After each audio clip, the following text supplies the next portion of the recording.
নমস্কার। দৈনিক সংবাদ অনলাইনে আজকে যার সামনে উপস্থিত হয়েছি তার পরিচয়টা আলাদা করে দেওয়ার আছে বলে মনে হয় না, কারণ বাংলা, ত্রিপুরা অর্থাৎ যেখানে বাংলা ভাষা ব্যবহার করা হয় সেইখানে এই মুখটা আমার মনে হয় না নতুন করে পরিচয় করিয়ে দিতে হবে, কারণ বাংলার ফুটবল, বাঙালির আবেগ, সবকিছু এই ফুটবল ঘিরে। আর এই আবেগের পেছনে কলকাতার মোহনবাগান, ইস্টবেঙ্গল, মোহামেডান ছাড়া এই আবেগটা অনেকটা ফিকে হয়ে যায়। তবু পরিচয় একটা করিয়ে দিতে হয়, সেই জন্য বলছি মোহনবাগান ক্লাবের সচিব দেবাশিস দত্ত। নমস্কার। সচিব হয়েছেন, বিতর্কটাও কিন্তু ওনার সঙ্গে সঙ্গে থাকে, কিন্তু বিতর্ক কথাটা আনার আগে আমাকে বলতে হবে সচিবের পদে উনি বসার পর থেকে মোহনবাগানে সাফল্যের রাস্তাটা অনেকটা মিশন। অনেকে এর জন্য বিদ্রুপ করেন, টিপ্পনি কাটেন, কিন্তু সেইটা প্রশ্ন নয়, মানুষের কাজটাই শেষ কথা বলে। দেবাশিস দা, যেটা প্রথম প্রশ্ন, দীর্ঘদিন তো এই পদে বসে থাকলেন, নির্বাচন করছেন না, নির্বাচন করার ইচ্ছা নেই, শেষ পর্যন্ত আপনি যেটা বলেছিলেন নির্বাচন হবে সঠিক সময়, সেই নির্বাচন প্রক্রিয়াও শুরু হয়ে গেছে। কি বলবেন? দেখুন, আমি 94 থেকে মোহনবাগান ক্লাবের সঙ্গে যুক্ত, 97 থেকে মোহনবাগানের ফুটবল কনভেনার, 2005 থেকে ফিনান্স সেক্রেটারি, আর এই 2022 এসে সচিব হয়েছি। কিন্তু বিভিন্ন পদে থাকার দরুন মোহনবাগানের সঙ্গে আমার জীবনের সেই 24 বছর বয়সে মোহনবাগান সেই অর্থে ঢুকেছি। আজকে আমার 54, তো 30 বছরের আর্থিক সম্পর্ক। আমি একটা জিনিস বিশ্বাস করি, তুমি যদি কাজ করো তোমার সমালোচনা হবে। কারণ কি, আমরা সেই ছোটবেলায় একটা জিনিস শুনে এসেছি যে ও তোমার নামে গালাগালি দিচ্ছে, তোরা নিশ্চয়ই আমি কোনোদিনও কোনো ভালো করেছিল। তো আপনি যদি কাজ না করেন না, আপনার কিছুই হবে না, আপনার সমালোচনা হবে না, আপনার কেউ ভালো বলবে না। আর আমি একা কেউ কিচ্ছু এখানে করতে পারে না, ওটাও করতে পারে, তার টিম দরকার লাগে। আমি খুব ফরচুনেট যে আমি খুব ভালো টিম পেয়েছি, আমি খুব ভালো ইনভেস্টার পেয়েছি ফুটবলে। কিন্তু অন্য আমাদের যে অন্য দিকও আছে, আমাদের এক্সিকিউটিভ কমিটি এবার অত্যন্ত ভালো কমিটি হয়েছিল, এবং তার দরুন কি হয়েছে, একটা কাজের জোয়ার এসছে। সাফল্য যেরকম থেকেছে তার সঙ্গে কাজের জোয়ার এসছে। সেই কাজের জোয়ারের জন্যে মানুষ, সদস্যরা সবাই দেখছে, এবং কিছু লোক তো কথা বলবেই, কিন্তু যদি সমষ্টিগতভাবে বিচার করে তাহলে মানুষ অত্যন্ত খুশি যেভাবে মোহনবাগান চলছে, এবং এই কমিটির কার্যকলাপের ওপর তাদের অত্যন্ত ভরসা আছে।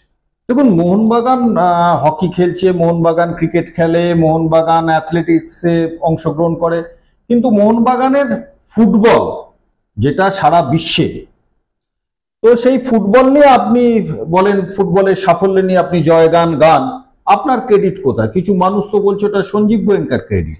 ঠিক, আপনারা কারণ সঞ্জীব গোয়েঙ্কা আসার আগেও মোহনবাগান বহু সাফল্যের রাস্তা দেখেছে, তো আপনি কেন ক্রেডিট নিচ্ছেন? প্রথম কথা হচ্ছে, ক্রেডিটটা আমার না, ক্রেডিটটা কোম্পানির, কিন্তু ক্লাবের কমিটির কিন্তু ক্রেডিট আছে। ক্রেডিটটা কোথায় বলছি, যখন ইস্টবেঙ্গল ক্লাবের ইনভেস্টাররা চলে যাচ্ছে তখন কিন্তু সমালোচিত হচ্ছে দেবব্রত সরকার এবং তার কমিটি মেম্বাররা, যে এনারা রাখতে পারছেন না ইনভেস্টারদের। যখন মোহামেডান ক্লাবের ঝামেলা হচ্ছে তখন সমালোচিত হচ্ছে মোহামেডান কর্মকর্তারা, যে তারা ইনভেস্টারদের সঙ্গে সম্পর্ক ঠিকভাবে রাখতে পারছেন না। তাহলে মোহনবাগানের যে সম্পর্কটা এত সুন্দরভাবে রয়েছে তার জন্য কমিটির ক্রেডিট, এবং এই যে যৌথভাবে চলা। আপনারা একটা জিনিস দেখবেন, মোহনবাগান সুপার জায়েন্টের যদি বক্তব্য রাখে সেটা দেবাশিস দত্ত রাখে, কেন I am the director of the company, এবং সেটা কোম্পানি থেকেই মেনে নেওয়া হয়েছে যে উনি কথা বলবেন। সঞ্জীব গোয়েঙ্কা কখনো কখনো প্রেস কনফারেন্স করেন কোনো সাফল্য হলে, বাকি আর কোনো কিন্তু স্পোক্স পারসন নেই। কিন্তু অন্য অন্য ক্লাবে নানা ধরনের স্পোর্টস পার্সন আছে, আমি অন্য ক্লাবের সঙ্গে যেতে চাইছি না। আমি এদের মিস্টার গোয়েঙ্কার সঙ্গে এতটাই ভালো আমাদের সম্পর্ক, এই কোম্পানির সঙ্গে এতটাই ভালো সম্পর্ক, আমরা যৌথভাবে, আপনি একটা ছোট ঘটনাও শুনবেন না যে ক্লাব কোম্পানির কোথাও দ্বন্দ্ব হয়েছে, ছোট ঘটনা আপনি 3 বছরে দেখাতে পারবেন না। এই যে একটা জায়গায় উনি কাজ করছেন, উনি যখন জায়গাটায় কাজ করছেন তাদের যদি সাপোর্ট না থাকে উনি কিন্তু কাজ করতে পারবেন না। আরেকটা আপনাকে এক্সাম্পল দিই, এই যে এটিকে নিয়ে আপনারা দেখেছেন অনেক হয়েছে, সমর্থকরা প্রচন্ড অসন্তোষ ছিল, সদস্যদের ছিল, ব্যক্তিগতভাবে আমারও ছিল, কিন্তু কিছু করার ছিল না। যখন আমি টুম্পাই টুটুদা যখন সই করেছিলাম আমাদের কিছু করার ছিল না, আমরা ওটা মানতে হয়েছিল। কিন্তু একটা চেষ্টার ফলে এবং মিস্টার গোয়েঙ্কাকে আমরা কনভিন্স করানোর পরে এটা কমিটির কৃতিত্ব যে উনি এটিকে সরিয়ে দেন, সরিয়ে দিয়ে উনি মোহাম্মদ সুপারিনটেন্ডেন্ট, এবং ওনার কাছে এর জন্য আমরা কৃতজ্ঞ, মিস্টার গোয়েঙ্কার কাছে আমরা কৃতজ্ঞ। কিন্তু এইটা কি সম্পর্কের প্রতিফলনে কিন্তু হয়েছে ঘটনাটা। তো দেখুন, আমি কারুর বড়াই করতে চাই না, আমরা 3 বছর যা কাজ করেছে কমিটি, প্রত্যেকের কাছে আমি কৃতজ্ঞ, কারণ তাদের জন্যই এই সাফল্য এসছে, এবং সবাই মিলে আমরা একটা পরিবারের মতো কাজ করেছি। সেটা পরিবারটা কিন্তু যখন ফুটবলের ক্ষেত্রে হয়েছে সেখানেও সেইটাই হয়েছে, কিন্তু সেখানেও আমরা একটা পরিবারের মতো কাজ করেছি, সেখানে কোনো দ্বন্দ্ব ছিল তো আপনাদের দুটো পরিবারের এত মিল, সঞ্জীব গোয়েঙ্কা মানে আমি বলতে চাইছি এই ক্ষেত্রে পরিবারের কথাটা, তো সেখানে এখনো কিন্তু সিল মোহনবাগানের তাঁবুতে আসলো না। খুব ভালো প্রশ্ন করেছেন। মিস্টার গোয়েঙ্কাকে আমি যেদিন শিল্ড জেতি, আমরা যখন শিল্ড পাইনি তার আগের ম্যাচটাতে আমি ওনাকে মাঠেই আমন্ত্রণ করি যে মিস্টার গোয়েঙ্কা আপনি একদিন ক্লাবে আসুন। উনি তৎক্ষণাৎ বলেন আমি ইউএসএ যাচ্ছি, আমি ফিরে আসি, তারপরে আমি ক্লাবে যাব। তারপরের ম্যাচে মানে বম্বের ম্যাচ হয়ে যায়, তারপরে গোয়া ম্যাচে আমরা শিল্ডটা পাই। শিল্ডটা পাওয়ার পরে ওনার সঙ্গে যোগাযোগ করায়, তার 3 দিন পরে উনি ইউএসএ থেকে ফেরেন। তো উনি হাসতে হাসতে বলেন যে আমি কাপটাও পাই, তারপরে দুটো নিয়ে একসাথে যাব। তো একটা ওই মাপের লোককে আমি বলতে পারি না, না আগে আপনি সেইটা দিন পাঠিয়ে দিন, তারপরে আপনি কাপ নিয়ে আসবেন। এবং আপনি দেখেন আমাদের কিন্তু কোনো সেলিব্রেশন হচ্ছে না, অনেক সমর্থক এদিক ওদিকে সেলিব্রেশন করছে, কিন্তু ক্লাবগতভাবে আমরা কোনো সেলিব্রেশনই যাচ্ছি না। তার পেছনে কারণ হচ্ছে কোচের ইচ্ছে এবং আমাদের সবার ইচ্ছে যে we should be focus about the ISL cup. এখন যদি সেলিব্রেশন করি, সেখানে প্লেয়াররা আসে, সব আনন্দে মাতোয়ারা হয়ে যায়, তখন আমাদের আসল জায়গা থেকে ফোকাসটা সরে যাবে। সেই জন্যে এখন যদি আগে শিল্ড আসে, it is one kind of celebration হবে, এখানে হাজার হাজার লোক আসবে সেই শিল্ডটাকে দেখতে, সেইখান থেকে আমরা বিরত আছি, নিজেদেরকে স্যাক্রিফাইস করছি বলতে পারেন। সেই স্যাক্রিফাইসটা করার এটা অনেক বড় ভিশন, সেই ভিশনটা চট করে লোকে বুঝবে না যে না এটা কি আবার হলো, কিন্তু শিল্ড জিতেছি আসবে না কেন, কিন্তু এই ভিশনটাকে লক্ষ্য রেখেই আমরা এগোচ্ছি। দেখুন অনেক পরিবর্তন এসছে। আজকে আপনি যে সাংবাদিকতা করতেন 30 বছর আগে, আজকে আপনি ক্যামেরার সামনে আপনাকে সাংবাদিকতা করতে হচ্ছে। এই যে বিপুল পরিবর্তন, এখন আর কলমের সাংবাদিকতার থেকে ক্যামেরার সামনে সাংবাদিকতা অনেক বেড়ে গেছে। ঠিক সেরকম খেলাধুলো তো প্রচুর পরিবর্তন এসছে, সেটা ধীরে ধীরে ধীরে ধীরে মানুষ আপডেটেড যখন হবে তখন এর সঙ্গে চলবে। ইন্টারন্যাশনাল অলিম্পিক কমিটির নতুন সভাপতি হয়েছেন একজন মহিলা, এই প্রথম। আপনার সঙ্গে এর মধ্যে কথা হয়েছে? না, আমার সঙ্গে কোনো কথা হয়নি। সে কি আপনার সাথে কথা হয়নি? না, আমার সঙ্গে। এই যে শুনলাম যে ইন্টারন্যাশনাল অলিম্পিক কমিটির সাথে আপনার কথাবার্তা হওয়ার পরেই নাকি ক্রিকেটটা অলিম্পিকে অন্তর্ভুক্ত হয়েছে। এটা ঠিক আছে, এইখানে সচিন বা রাহুল দ্রাবিড় বা সৌরভ গাঙ্গুলিদের কোনো কথা নয়। আপনি অলিম্পিক গেমসকে মানে যে খেলা নেই সেই খেলাগুলোর উপরে আপনি কোনো আস্থা নেই, কেউ যদি বলে থাকে সেটা হাস্যস্কর। এটা অঞ্জনদার বক্তব্য ছিল। আপনারা জানেন যে অঞ্জনদা ক্রিকেটটার খেলার ছিল, খুব একটা পক্ষপাতী ছিল না। তার বক্তব্য ছিল Mohun Bagan football oriented team, Mohun Bagan তাই জন্য ফুটবল খেলবে। হকিও ওই সময় উনি বন্ধ রেখেছিলেন। ক্রিকেটও নিয়েও অঞ্জনদার প্রতি অনেক সমালোচনা হয়েছিল। অঞ্জনদা বলেছিল অলিম্পিক যে স্পোর্টস নেই সেই স্পোর্টসকে আমি খেলা মনে করি না, কিন্তু আমি সেটা বলিনি। আমি মনে করি যে অলিম্পিক নিশ্চয়ই ক্রিকেটকে প্রাধান্য দেবো না আমি একবারও বলিনি, নিশ্চয়ই ক্রিকেটের প্রাধান্য আছে, নাহলে আমরা এত ভালো ক্রিকেট টিম তৈরি করছি কেন? তো এটা কেউ আমাকে যদি আমার চরিত্র হনন করার জন্য কেউ যদি বলে, সেটা তার নিজস্ব ব্যক্তিগত মতামত, কিন্তু আমি কাউকে চিনিই না।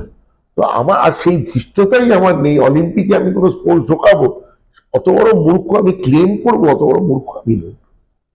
আরো একটা শোনা যাচ্ছে নির্বাচনের ঢাকের কাঠি পড়েছে, কিন্তু বোল এখনো ওঠেনি, ঢাকের যে বোল, তাতে শোনা যাচ্ছে আপনি নাকি একটা চেষ্টা করছেন একটা মিলিঝুলি সরকার তৈরি করার। এইটা কতটা সত্য? মানে আপনি কি তৈরি নয়, প্রস্তুত নন? কারণ আপনি যে কাজ করেছেন, আপনার যারা বলছে হয়তো তারাই চেষ্টা করছে, কারণ আমি নয়, আমার কমিটি যে কাজ করেছে তার উপরে আমার পূর্ণ আস্থা আছে। আর দেখুন, আমি একটা কথা বলছি, এই যে বারবার ইলেকশন কথা হচ্ছে, আমরা যে কাজ করেছি তার বিরোধী হতে পারে না। কারণ এই কমিটির যে সাফল্য, ঈশ্বরীয় সাফল্য, এই কমিটির যখন জিতলাম আইএসএল, তখন বললো ওটা তো গোয়েঙ্কার সাফল্য, এনার নয়। হকি চ্যাম্পিয়ন হলাম, তো নানা জায়গায় নানা কিছু। আমার বক্তব্য হচ্ছে, আমার কাছে কেউ চ্যাম্পিয়ন হয়নি ভাই, চ্যাম্পিয়ন শুধু মোহনবাগান হয়েছে, সেইটা আপনারা মেনে নিন, সেইটাকে অস্বীকার করবেন না। মোহনবাগান চ্যাম্পিয়ন হয়েছে, আমার কোনো ক্রেডিট নেই, credit goes to total Mohun Bagan. তাতে আমি একজন সমর্থক, আজকে সচিব আছি, কালকে নাও থাকতে পারি, কিন্তু মোহনবাগান চ্যাম্পিয়ন হয়েছে, ইতিহাসের পাতায় লেখা থাকবে যে এই বছর মোহনবাগান আইএসএল চ্যাম্পিয়ন হয়েছে, এই বছর হকি চ্যাম্পিয়ন হয়েছে, এই বছর ক্রিকেটে চ্যাম্পিয়ন হয়েছে, 27 বছর পর অ্যাথলেটিক্স চ্যাম্পিয়ন হয়েছে, স্টেট চ্যাম্পিয়ন। আপনি যে বললেন হকি, 22 বছর পর হকি খেলা আমি শুরু করেছি, আমার কমিটি শুরু করে। প্রথম বছর চ্যাম্পিয়ন, দ্বিতীয় বছর 1 পয়েন্টের জন্য রানার্স, এবছর আবার চ্যাম্পিয়ন। প্রথম অ্যাস্ট্রোটার্ফের মাঠে মোহনবাগান খেলে বাংলায় খেলা হলো, সেখানে মোহনবাগান খেললো, চ্যাম্পিয়ন হলো। তো দেখুন, খেলাধুলাটা তো আর হাসি মজাকের ব্যাপার নয়, এটা একটা সায়েন্স আছে, এর পেছনে প্রচুর টাকা খরচা, সেই টাকা জোগাড় করতে হয়। সব মিলিয়ে আমরা যেভাবে হকিটাকেও ওপরে তুলে নিয়ে আসার চেষ্টা করছি, সেটা অভিনন্দনযোগ্য। এবং আমি সেখানে হকি কমিটি, হকির সেক্রেটারি সবাইকে অভিনন্দন জানাবো, পুরো কমিটিকে অভিনন্দন জানাবো। আর যারা বলছে এটা, সেটা তাদের রুচি। আমার রুচিতে বলে ভাই মোহনবাগান চ্যাম্পিয়ন হয়েছে, তাতে অ্যাজ আ সমর্থক আমি খুব খুশি। আমি দেবাশিস একটা শেষের দিকে একদম সোজাসুজি প্রশ্ন করি, ওই যদি কিন্তু হাইফেন না রেখে। একটা সময় ময়দানে বলা হতো জগাই আর মাধাই, টুম্পাই আর ডিডি। কি কারণে দুজনের মধ্যে একটা প্রাচীর উঠেছে সেটা জানার আগ্রহ আমাদের নেই, কিন্তু মোহনবাগানের স্বার্থে, মোহনবাগান ক্লাবের স্বার্থে যদি কোনো সময় এরকম প্রশ্ন ওঠে যে আপনারা দুজনে একটা জায়গায় বসে ক্লাবের স্বার্থের জন্য হাতে হাত মিলিয়ে কাজ করবে, মানে নির্বাচনের মাধ্যমে, সেটা হতেই পারে, সেটা নির্বাচন না হয় সিলেকশন হতে পারে, সেরকম সম্ভাবনা কি আছে? দেখুন, অঞ্জনদার একটা ডায়লগ আছে, একটা স্টেটমেন্ট আছে, যেটা সর্বজন বিদিত, সেটা ময়দানে খুব চর্চিত হয়। সেই ডায়লগটা যে কোনো কিছু স্ট্যাটিক নয়, আজকের পরিস্থিতিতে ওটা সম্ভবপর নয়।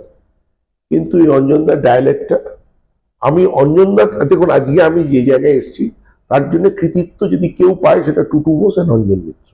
এই দুজনের কৃতিত্বকে আমি কোনোভাবে অস্বীকার করতে পারবো না। আজকে যা কিছু আমি, এরাই তো, টুটুদা আমাকে হাত ধরে মাঠে নিয়ে এসছে, অঞ্জনদা আমাকে তৈরি করেছি, মানে অঞ্জনদার থেকে শিখেছি আমি।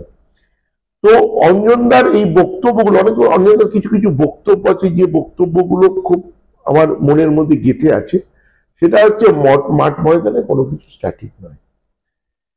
তো আজকের ডেটে আমি বললাম, আজকের ডেটে সেটা সম্ভবপর নয়। তবে ফিউচার কি লেখা আছে, সময়তে কি হবে এবং কি দিক মোহনবাগান নিয়ে যাবে, এবং মোহনবাগানের জন্য কি ভালো হবে, মোহনবাগান কোনটা, মোহনবাগান, দেখুন মোহনবাগান 136 বছর ধরে চলছে, এটা কারণ নয়, আমার নয়, মোহনবাগান আপনার নয়, এটা সদস্য সমর্থকরাই এই ক্লাবটাকে এগিয়ে নিয়ে যায়। মিলিত প্রয়াসে সবাই মিলে যদি কোনো কিছু ঠিক হয় তখন দেখা যায়। একটু তো শুনতে খারাপ লাগবে, আপনি বললেন কোনো কিছুই স্ট্যাটিক নয়, সেটা ক্লাব রাজনীতি হোক বা বাইরের রাজনীতি হোক। টুটু বসুর অবদান মোহনবাগান ক্লাবে যতদিন সদস্যরা থাকবেন ওনার অবদান নিশ্চিতভাবে মনে রাখবেন। এবং একই সঙ্গে সাংবাদিকতার সূত্রে আমরা দেখেছি যে অঞ্জন মিত্রের সাথে আপনার যে সম্পর্ক ছিল, সেই সম্পর্কটা একটা সময় কোনো একটা জায়গায় যেন ফাটল দেখা গেছিল, এবং সেই আপনার স্ট্যাটিক নয় কথাটা। তো আপনার মুখ দিয়ে আমি এই দুজনের সম্পর্কে সোজাসুজি কথাটা শুনতে চাই। দেখুন, আমি মনে করি Tutu Bose is the godfather of Mohun Bagan club. মোহনবাগানকে নতুন দিক দেখিয়েছে টুটু বোস এবং অঞ্জন মিত্র। আমি এই দুজনকে সমান কৃতিত্ব দেব। এরা দুজন কিন্তু মোহনবাগানকে অন্য মাত্র ধীরেন্দ্র যখন চালিয়েছিল, ধীরেন্দ্র একটা মাত্রায় ক্লাবটাকে নিয়ে গেছিল, কংক্রিটের গ্যালারি। ধীরেন্দ্র অনেক উচ্চস্তরে মোহনবাগানকে নিয়ে গেছে, কিন্তু যুগের তো পরিবর্তন হয়। তারপরে টুটুদা অঞ্জনদা কিন্তু মোহনবাগানকে একটা অন্য দিকে নিয়ে গেছে। প্রথম কৃতিত্ব ওদের দুজনের হচ্ছে বিদেশি প্লেয়ার খেলানো। আজকে সেই বিদেশিরাই কিন্তু মানদণ্ড হচ্ছে খেলার মানের। তারপরে সবচেয়ে বড়, আমি বড়গুলো বলছি, অনেক অবদান অনেক আছে, কিন্তু বড়গুলোর মধ্যে এটা একটা। দ্বিতীয় অবদান আমি মনে করি দুজনের অবদান হচ্ছে স্পন্সরশিপ নিয়ে আসা। এই যে মেম্বারদের দ্বারা এর দ্বারা যে ক্লাব চলতো, সেইখান থেকে বেরিয়ে গিয়ে স্পন্সরের দ্বারা চলে। আপনি হয়তো জানবেন মোহনবাগান ক্লাব ভারতবর্ষের ফুটবলে প্রথম স্পন্সর নিয়ে আসে, লোগো নিয়ে আসে, সেটা ছিল হচ্ছে পাওয়ারের। বাটার একটা জুতো ছিল, সেটা পাওয়ার বলে। তার টাকা ছিল 15 লক্ষ টাকা ফার্স্ট। তার পরের বছর আমরা নিয়ে আসি টাটা টি। এটা 96 এর কথা বলছি পাওয়ার, আর 97-এ আমরা নিয়ে আসি টাটা টি। টাটা টি 40 লক্ষ টাকা স্পন্সরশিপ করেছিল। তো এই যে স্পন্সরশিপ ব্যাপারটা, তারপরে 98-এ আবার টুটুর একটা যুগান্তকারী ঘটনা ঘটালেন, যে এই যে জয়েন্ট ভেঞ্চার করলেন উইথ বিজয় মালিয়া। তার জন্য অঞ্জনদাকে, আপনারা জানেন হয়তো, অঞ্জনদাকে ব্যাংশাল কোর্টে গিয়ে বেল নিতে হয়েছে। কেন? অঞ্জনদার এগেনস্টে ক্রিমিনাল কেস হয়েছিল যে মদের কোম্পানির কাছে ক্লাবটাকে বেচে দেওয়া হয়েছে। তখন মানুষ বুঝতে পারেনি, সে তো যীশু খ্রিস্টকেও লোকে কাঁটার মুকুট পরিয়েছিল, ভগবানকেও লোকে, মানুষ বুঝতে পারেনি। কিন্তু আজকের ডেটে মানুষ বুঝতে পেরেছে যে এই টাকার কতটা দরকার, স্পন্সরের কতটা দরকার, ইনভেস্টারের কতটা দরকার। আজকে টুটুদা কোটি কোটি টাকা খরচা করেছে মোহনবাগান ক্লাবের জন্য, সেটা কেউ চাইলে অস্বীকার করতে পারবে? আমি তো ছেড়ে দিন। আমি মনে করি এরা দুজনেই সমান কৃতিত্ব। এরা দুজন মোহনবাগান ক্লাবকে একটা অন্য উচ্চতায় নিয়ে গেছে, অন্য স্তরে পৌঁছে দিয়েছে।